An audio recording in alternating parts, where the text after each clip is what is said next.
نہیں، تم یہ بے وقوفی نہیں کر سکتے۔ پاگل مت بنو فہد، نیچے اتارو اسے۔ اس کی اس حرکت پہ اصغر کا جسم ٹھنڈا پڑنے لگا تھا۔ وہ وہیں مچلنے لگا۔ سدرا سدرا، وہ بے بسی سے بڑبڑاتے ہوئے سدرا کو آوازیں دینے لگا۔ سدرا کمرے کے باہر زیادہ دور نہیں تھی، اس لیے وہ اصغر کی پریشان کن آواز سن کر جلدی جلدی سے کمرے میں آئی۔ کیا ہوا؟ خیریت تو ہے؟ آپ اس طرح کیوں چلا رہے ہیں؟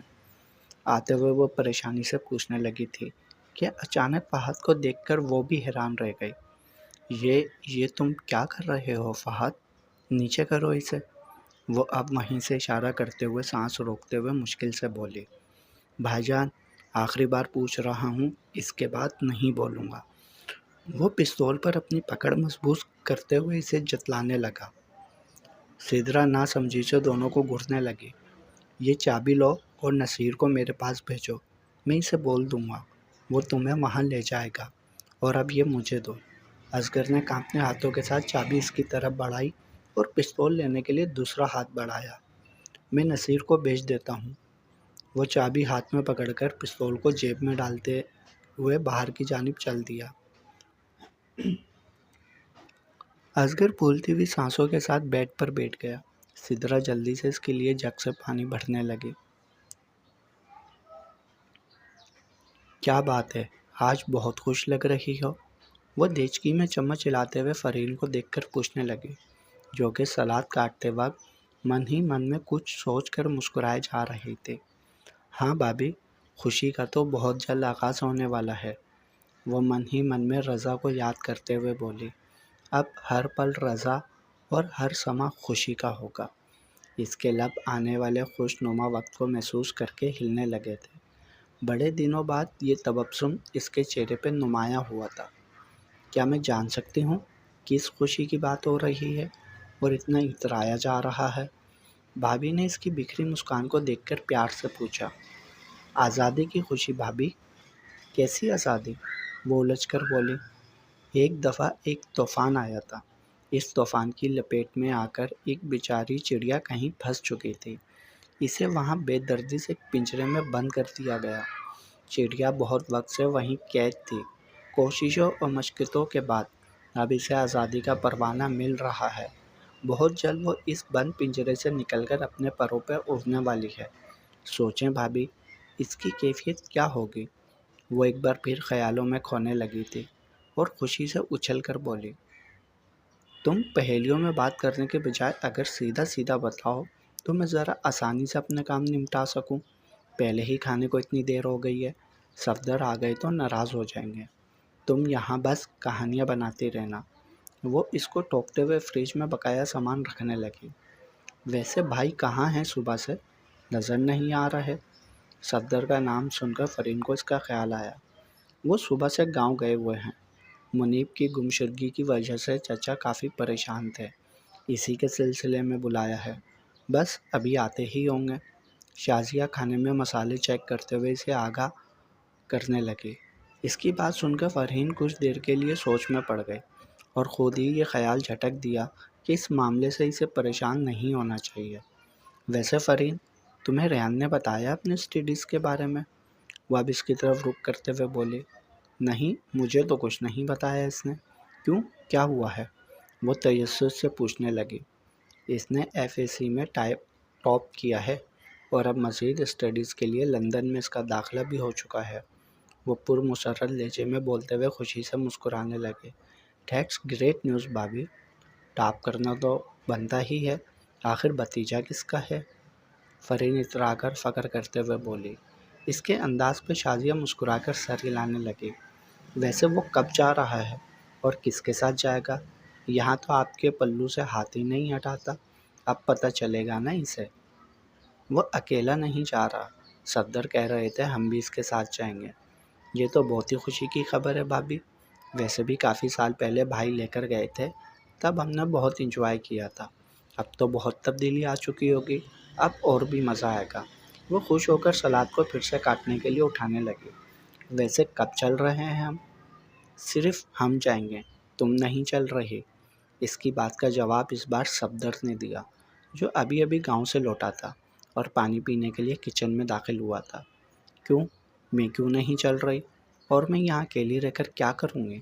وہ سر اٹھا کر ناگواری سے بولی، تمہیں یہاں اکیلے رہنے کی کوئی ضرورت نہیں ہے، تم کل اپنے گھر جا رہی ہو۔ صفدر کی بات سن کر اس کے چہرے کی رونق ایک دم ہی پھیکی پڑنے لگی۔ کیا مطلب بھائی؟ کون سے گھر؟ وہ اب اٹھ کر بے خبری سے پوچھنے لگی۔ اپنے شوہر کے گھر، فہد لینے آ رہا ہے تمہیں۔ صفدر کی بات سن کر وہ ایک دم بے جان سی ہو کر وہیں بیٹھ گئی اور پانی کا گلاس ہاتھ میں لے کر وہاں سے چل دیا۔ بھائی، آپ جانتے ہیں میں نہیں جا سکتی وہاں، آپ ایک بار پھر مجھ پہ زیادتی کر رہے ہیں۔ وہ اس کے پیچھے بولتی ہوئی آئی۔ کوئی زیادتی نہیں کر رہا میں تم پر۔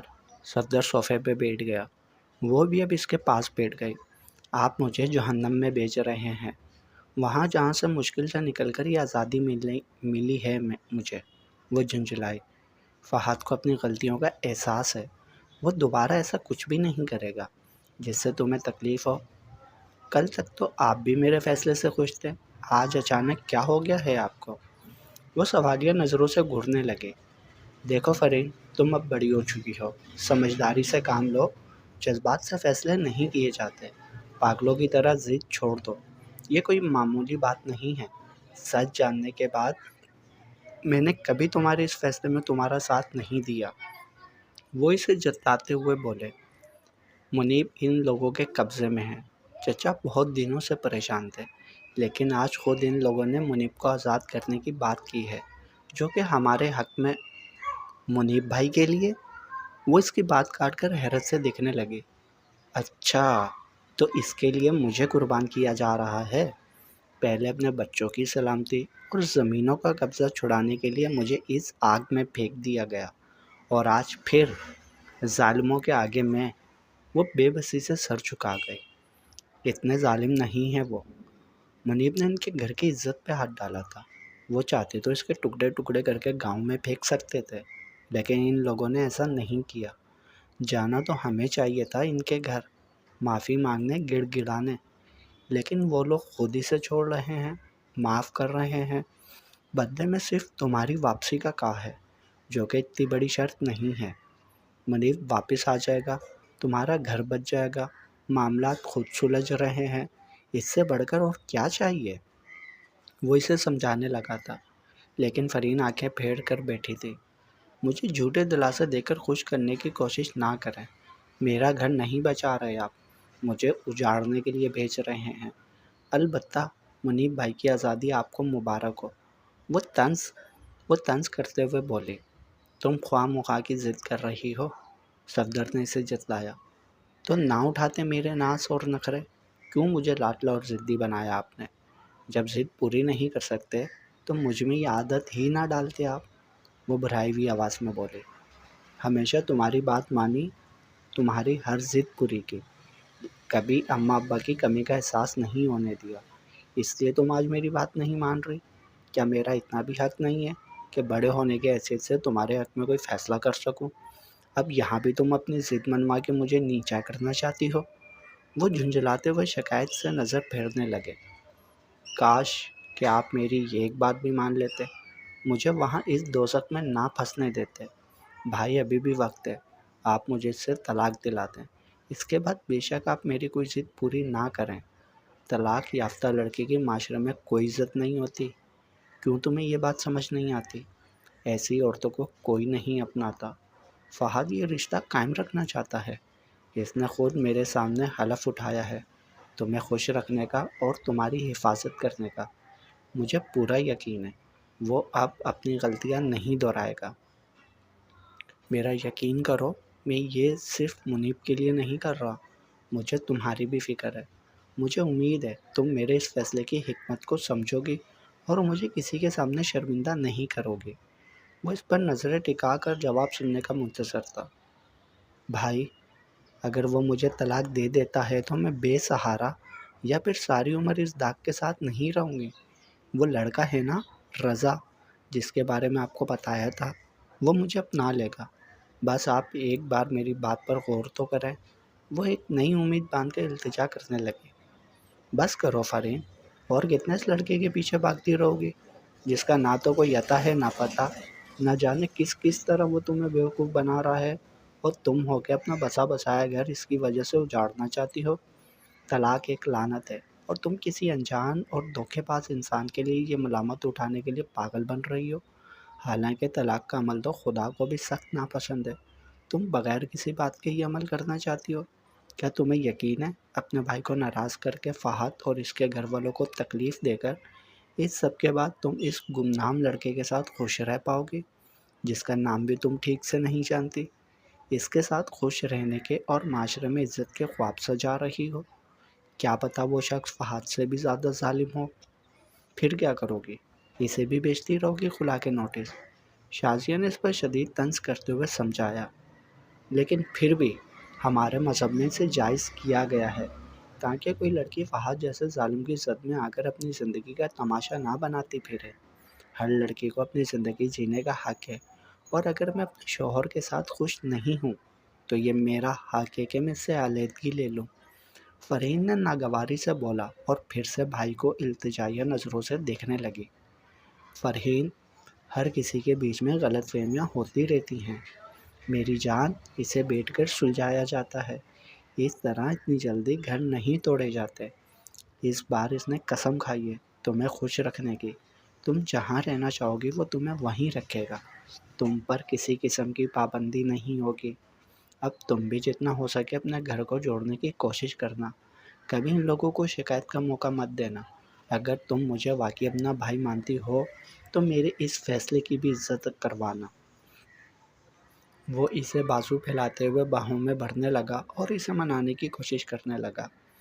فرحین پہ خاموشی طاری ہو چکی تھی، اس نے مزید کوئی احتجاج نہیں کیا۔ وہ آج معمول سے ہٹ کر تیار ہوا تھا۔ اس نے آف وائٹ کلر کا کرتا جس پہ بلیک کلر کی ویسٹ کوٹ پہن رکھے تھے، اور اس طرح کا لباس وہ خاص موقعوں پر ہی پہنتا تھا۔ اس نے ہلکی سی داڑھی چھوڑ رکھی تھی جو کہ اس کی سفید رنگت پہ بہت جچ رہی تھی۔ چہرے کی رونق اور آنکھوں میں خوشی کی چمک اس کے چہرے کو اور بھی پرکشش بنا رہی تھی۔ ارے واہ، آج تو بالکل شہزادے لگ رہے ہو، نظر نہ لگے کہیں۔ بھابھی نے کمرے میں پہنچتے اس کی تعریف کی۔ بس بھابھی، اب دعا کریں خیر سے شہزادی کو لے کر آ جاؤں، اس کے بنا آپ کا شہزادہ ادھورا ہے۔ وہ ہونٹوں پہ خوشی اور امید کی مسکان بکھیرنے لگا۔ انشاءاللہ بہت جلد، وہ اس کے سر پر ہاتھ پھیرتے ہوئے بولی۔ آپ کو چلنا چاہیے تھا بھابھی، اس طرح اگر میں اکیلا وہاں گیا تو اسے برا لگے گا۔ شادی کے وقت بھی اسے اس بات پہ بہت غصہ چڑھا تھا کہ نہ اس سے کوئی ساتھ لینے گیا اور نہ اس کے لیے کوئی استقبال کیا گیا۔ وہ اس پل کو یاد کرتے ہوئے پریشانی سے بولا، ہاں تو اس کے استقبال کے لیے میں یہاں تیاریاں کر رہی ہوں نا، اور میں وعدے کے مطابق چل بھی رہی تھی تمہارے ساتھ، لیکن اب تم ہی بتاؤ، تمہارے بھائی جان کی طبیعت اچانک خراب ہو گئی تو اس میں میرا تو کوئی قصور نہیں ہے نا؟ وہ انہیں اکیلا چھوڑ کر جانا بھی مناسب نہیں ہے۔ وہ جتلاتے ہوئے اسے یاد دلانے لگی۔ اس کی بات سن کر وہ متفق انداز میں سر اس بات میں ہلانے لگا۔ ویسے مجھے ابھی نکلنا ہوگا، آپ نے سمجھ لیا نا ساری تیاری کس طرح کرنی ہے؟ اچھے سے سجاوٹ کروا دیجیے گا، کوئی چیز رہ نہ جائے۔ وہ گھڑی کو دیکھ کر بولنے لگا اور کمرے کا جائزہ لینے لگا۔ ہاں ہاں کر دوں گی، بس تم اب بھی نکلنے کی تیاری کرو، وہ اسے دروازے کی طرف اشارہ کرتی ہوئی بولی۔ آخری لمحات بہت بے چینی میں گزارنے کے بعد آخر کار اسے بھائی کی بات ماننی ہی پڑی تھی۔ اس نے بھائی کے سامنے مزید کوئی بحث نہیں کی اور نہ ہی کسی قسم کی کوئی مزاحمت۔ بظاہر خود کو ٹھیک دکھنے کی پوری کوشش کی ہوئی تھی تاکہ صفدر کو اس کی طرف سے اب کوئی تکلیف نہ ہو، لیکن یہ صرف وہی جانتی تھی کہ کس طرح دل پر پتھر رکھ کر اس نے یہ فیصلہ قبول کیا ہے۔ فہد اس کے گھر کے باہر گاڑی میں ہی اس کا انتظار کرنے لگا۔ سب سے رخصت ہو کے گلے مل کر وہ باہر نکلی تھی جہاں گیٹ تک صفدر اسے چھوڑنے آیا تھا۔ فہد سے سلام دعا کرنے کے بعد صفدر نے گاڑی کا دروازہ کھول کر اسے بٹھایا اور اس کے ماتھے کو شفقت سے چومتے ہوئے دروازہ بند کر کے خداحافظ کہا۔ وہ ونڈو کی طرف چہرہ گھما کے ایک ہی جگہ ٹک کر بیٹھ گئی تھی۔ اگر بھائی ساتھ میں نہ ہوتے تو وہ کبھی بھی فہد کے ساتھ فرنٹ سیٹ پر نہ بیٹھتی۔ اس نے بیٹھتے وقت ایک ہی نظر فہد پہ ڈالی تھی، جو کہ لبوں پہ مسکان سجا کر اسی کو دیکھ رہا تھا۔ وہ بالکل سادہ سے جوڑے میں ملبوس تھی، سفید کلر کے شلوار قمیص جس کے گلے پہ ملٹی کلر کا شیشہ ورک کیا ہوا تھا، میرون کلر کا دوپٹہ اس نے اپنے گرد پوری طرح سے لپیٹ لیا تھا۔ اس کی فاتحانہ مسکان فرحین کو زہر لگ رہی تھی۔ وہ جھٹ سے اپنا رخ پھیر گئی۔ چلیں؟ کچھ پل کی خاموشی کے بعد فہد نے بات کی شروعات کی، لیکن یہ کوشش ناکام ہو چلی۔ جواب میں وہ کچھ بھی نہ بولی۔ وہ کافی دیر اسے گھورے جا رہا تھا اور وہ منہ پھیر کر لاپرواہی سے دوسری طرف شیشے کو دیکھ رہی تھی۔ اس کا کوئی ارادہ نہ تھا فہد کو مڑ کر دیکھنے کا یا اس کی بات کا جواب دینے کا۔ اس کے بے رخے انداز کو بھی فہد نے مسکرا کر درگزر کیا اور گاڑی کو سٹارٹ کرتے ہوئے اپنے راستے کو چل دیا۔ گھر پہنچتے ہی پھولوں کے ساتھ دونوں کا استقبال کیا گیا تھا۔ وہ دبے دبے قدموں کے ساتھ اندر کو داخل ہو رہی تھی اور سدرا اس پہ پھول برساتی ہوئی اس کے پاس پہنچی، جہاں اس نے پھولوں کا ٹوکرا فہد کو پکڑا کر اپنائیت اور کھلتے ہوئے چہرے کے ساتھ اسے اپنے گلے لگایا۔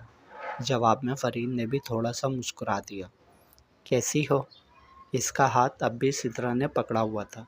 میں ٹھیک ہوں بھابھی، آپ کیسی ہیں؟ وہ بھی خوش اخلاقی سے بولی۔ میں تو بہت خوش ہوں، شاید تمہیں نظر آ رہا ہوگا۔ وہ ہاتھ پھیلا کر اسے گھر کا جائزہ کرانے لگی، جہاں رات کے وقت بھی دن کا نظارہ لگ رہا تھا۔ چاروں طرف آج روشنی ہی روشنی تھی، اوپر سے پھولوں کی مہک جو کہ ماحول کو خوشگوار بنا رہی تھی۔ یہ سب دیکھ کر ایک پل کو اسے اچھا محسوس ہونے لگا اور وہ نظریں دوڑا کر حیرت کے ساتھ گھر کی سجاوٹ کو دیکھنے لگی۔ وہ سدرا سے بات کر رہی تھی اور اس کے اوپر پھول برس رہے تھے۔ سدرا تو اس کے سامنے تھی، پھر یہ پیچھے سے پھول کون برسا رہا تھا؟ وہ مسکراتے ہوئے تجسس کے ساتھ پیچھے کو مڑی، جہاں فہد بالکل اس کے نزدیک کھڑا اس پر پھول کی پتیاں نچھاور کر رہا تھا۔ اس بار بھی اس کے چہرے پہ سجی مسکان سے وہ الجھ کر دور ہوئی اور ناگواری سے اپنے سر پر پڑے پھولوں کی پتیوں کو جھٹکنے لگی۔ وہ اب کمرے میں جانے کے بجائے وہیں لاؤنج میں سدرا کے ساتھ بیٹھ گئی تھی۔ فہد بار بار کسی کام کے بہانے وہاں سے گزرتا، بھابھی سے بات کرتا، لیکن فرحین اس پر نظر تک نہ ڈالتی، اور اگر غلطی سے اس پر نظر پڑ بھی جائے تو وہ ناگواری سے اپنا چہرہ جھٹک دیتی۔ اس کا حد سے زیادہ بے توجہ ہونا فہد کو اندر ہی اندر جھنجھوڑ رہا تھا۔ وہ اس کے لیے اتنا تیار ہوا تھا اور وہ اسے اپنی ایک نظر کے قابل بھی نہیں سمجھ رہی تھی۔ فرحین، تم تھک گئی ہوگی، میرے خیال سے تمہیں کمرے میں چل کر آرام کرنا چاہیے۔ وہ جھجکتے ہوئے اسے مخاطب ہوا۔ اس کی بات پر فرحین نے کوئی جواب نہ دیا۔ فرحین، تم سے بول رہا ہوں، سن رہی ہو نا؟ تم تھک گئی ہوگی، چلو چل کر تھوڑا آرام کر لو۔ وہ اسے جتلاتے انداز میں نرمی کے ساتھ بولا۔ آرام، اور وہ بھی تمہاری موجودگی میں؟ وہ من ہی من میں بولتے ہوئے ہونٹ سکڑنے لگی۔ میں یہیں ٹھیک ہوں، تم جاؤ، اس نے لاپرواہی سے کہا اور وہ اس کا چہرہ تکتا رہ گیا۔ ایسے موقع پہ سدرا کی خاموشی دیکھ کر وہ شکایتی انداز سے بھابھی کو گھورنے لگا۔ اس کی نظروں کا انداز سمجھتے ہوئے سدرا نے بات کو سنبھالنے کی کوشش کی۔ ارے ہاں فرحین، فہد ٹھیک کہہ رہا ہے، باتوں ہی باتوں میں مجھے خیال ہی نہ رہا کہ تم سفر کر کے آئی ہو، تھک گئی ہوگی اور تمہیں بھوک بھی تو لگی ہوگی۔ ایسا کرو، تم کمرے میں جاؤ، کچھ دیر آرام کرو، تب تک میں کھانا لگا لیتی ہوں، پھر ساتھ میں کھاتے ہیں۔ سدرا اٹھتے ہوئے بولے۔ نہیں بھابھی، مجھے کوئی تھکن نہیں ہے، میں بالکل ٹھیک ہوں۔ ایسا کرتی ہوں، میں بھی آپ کے ساتھ کچن میں ہاتھ بٹا لیتی ہوں۔ وہ فہد کو ٹیڑھی نظروں سے دیکھتے ہوئے اس کے ساتھ اٹھنے لگے۔ نہیں نہیں، کھانا میں خود بنا لوں گی، اور حاجرہ بھی تو ہے میرے ساتھ، تمہیں فی الحال کوئی کام کرنے کی ضرورت نہیں ہے، سدرا بولی۔ اچھا چلیں، پھر میں وہیں بیٹھ کر آپ سے باتیں کر لوں گی۔ اس کا ارادہ بالکل بھی نہ تھا فہد کے ساتھ جانے کا۔ اس کے اصرار کرنے پر سدرا کچھ نہ بول پائی تھی، لیکن فہد نے ناگواری سے فرحین کو گھورا، کیونکہ وہ جانتا تھا فرحین یہ سب اسی سے دوری کے لیے کر رہی ہے۔ فہد کے چہرے پہ ناگواری کے آثار دیکھ کر سدرا کو اس کی پریشانی کا احساس ہوا تھا۔ نہیں فرحین، تم جاؤ اپنے کمرے میں، اس طرح تم بیمار نہ ہو جاؤ۔ اگر آرام نہیں بھی کرنا تو فریش ہونے کے لیے چلی جاؤ، شاباش جاؤ۔ وہ اسے کندھے سے تھامتے ہوئے اشارہ کرنے لگی اور فرین کوئی بحث کیے بغیر وہاں سے اٹھی اور سیڑھیاں چڑھنے لگی۔ کمرے میں داخل ہوتے اس نے پھولوں کی مہک کو محسوس کیا تھا، جس سے اس کا موڈ اچھا ہونے لگا تھا۔ دھیرے دھیرے وہ آگے بڑھنے لگی۔ یہ سب جو کبھی اس نے تصور کیا تھا آج اس کا نظارہ تھا۔ کہنے کو تو اس کے پاس کسی چیز کی کمی نہ تھی، لیکن اسے ہمیشہ یہ تمنا ہوا کرتی تھی کہ اس کا محبوب اس کے لیے ایسا کچھ کرے جس سے اسے خاص ہونے کا احساس ہو۔ آج ایک پل کو اسے وہ فیلنگ یاد آنے لگی تھی۔ کمرے میں ہلکی سی روشنی اور پھولوں کی مہک کو محسوس کرتے وہ دھیرے دھیرے آگے بڑھ رہی تھی۔ کچھ پل میں مین لائٹ جلی اور پورا کمرہ روشن ہو گیا۔ کمرے کی سجاوٹ دیکھ کر وہ بہت حیران ہوئی تھی۔ یہ سب کس کے لیے ہے؟ وہ حیرت سے پوچھنے لگی۔ تمہارے لیے، وہ پیچھے سے بولتا ہوا اس کے سامنے کھڑا ہوا۔ فہد کو سامنے دیکھ کر وہ سٹپٹا سی گئی۔ اس کے ساتھ کوئی پیچھے بھی چلتا ہوا آ رہا تھا۔ اس نے یہ تو محسوس کر لیا تھا، لیکن وہ نہیں جانتی تھی کہ وہ فہد ہے۔ اس کا دھیان تو سدرا کی طرف تھا۔ وجہ جان سکتی ہوں؟ اس کی پیشانی پہ بل پڑنے لگے تھے۔ ہونٹ بیچ کر ناگواری سے پوچھنے لگی۔ جی بالکل، یہ سب اس لیے کیا گیا ہے کہ تمہیں یہ احساس ہو کہ تمہاری یہاں آمد سے مجھے کتنی خوشی ہوئی ہے۔ تمہیں یہ اندازہ ہو کہ تمہاری موجودگی میرے لیے کتنی اہمیت رکھتی ہے۔ خدا نے تمہیں نئی زندگی دی اور ہمیں ساتھ گزارنے کا موقع۔ مجھے پوری امید ہے اب سب ٹھیک ہو جائے گا۔ وہ بولتے وقت اس کے بالکل قریب آ کر آنکھوں میں آنکھیں ڈالتے ہوئے پر امید انداز سے بولنے لگا۔ میرے لیے؟ تم شاید بھول رہے ہو، میں تمہارے دشمن کی بیٹی ہوں۔ میری شکل کو دیکھو غور سے، یہ وہی چہرہ ہے۔ میں کوئی پلاسٹک سرجری کروا کر نہیں آئی۔ تمہیں غصہ کیوں نہیں چڑھ رہا مجھے دیکھ کر؟ کہیں تمہاری یادداشت تو نہیں چلے گئی یا بخلا گئے ہو؟ اس نے طنزیہ انداز میں اسے جتلایا۔ فرحین، ہمیں ان سب پرانی باتوں کا بھول جانا چاہیے۔ میں بہت شرمندہ ہوں۔ تم اپنی باتوں سے بھائی کو بیوقوف بنا چکے ہو، لیکن میں تمہاری اصلیت سے اچھی طرح واقف ہوں کہ تم کس طرح کے انسان ہو۔ تم تو سالوں پرانی باتوں کا حساب چکتا کرنے کے ماہر ہو، پھر اس بار کیوں درگزر کر رہے ہو؟ بدلہ لو نا مجھ سے۔ میری وجہ سے تمہیں جیل کی ہوا کھانی پڑی، یہ بات اتنی جلدی ہضم کیسے کر لو گے؟ تمہیں کیا لگتا ہے میں تمہیں جانتی نہیں کہ تم نے مجھے واپس لانے کے لیے کیوں کوششیں کی ہیں؟ وہ اس کی آنکھوں میں آنکھیں ڈال کر بول رہی تھی، اور فہد کو کچھ اندازہ نہ تھا وہ کیا کہنا چاہتی ہے۔ اس کا حلق سوکھنے لگا تھا۔ میں جانتی ہوں تم مجھے یہاں صرف اپنی ہوس پوری کرنے کے لیے لائے ہو۔ یہ تیاریاں، یہ پھول، یہ روشنی، یہ سب دکھاوا ہے، میرے گھر والوں کی نظروں میں دھول جھونکنے کے لیے۔ تم اب حقوق ادا کرنے کے بہانے مجھے اذیت دینا چاہتے ہو۔ اس کے علاوہ تمہارا کوئی اور مقصد نہیں ہے۔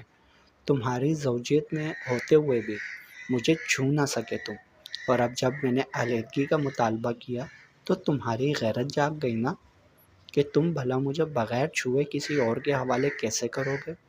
عبد الرحمن کی بیٹی کو ایسے ہی جانے دیا، اس کے جسم پہ اپنی زوجیت کی مہر لگائے بنا؟ یہ بات تمہیں کیسے گوارا ہو سکتی ہے؟ اسی لیے تو تم مجھے یہاں لائے ہو؟ وہ دانت بیچ کر طنز کرنے لگی۔ تو پھر آج اپنی حسرت پوری کر لو، جہاں چاہے جیسے چاہے میرے جسم کو نوچ لو، اپنا حق وصول کرو، کوئی حسرت باقی نہ رہ جائے تمہاری۔ چاہو تو میری کھال کھینچ لو، میں آج کی رات یہ ستم سہ لوں گی، لیکن خدا کے واسطے اس کے بعد مجھے چھوڑ دو، مجھے آزاد کر دو خود سے۔ وہ بولتے ہوئے اپنا دوپٹہ اتار کر اس کے اوپر پھینکنے لگی، جو کہ سرک کر فہد کے قدموں میں جا گرا۔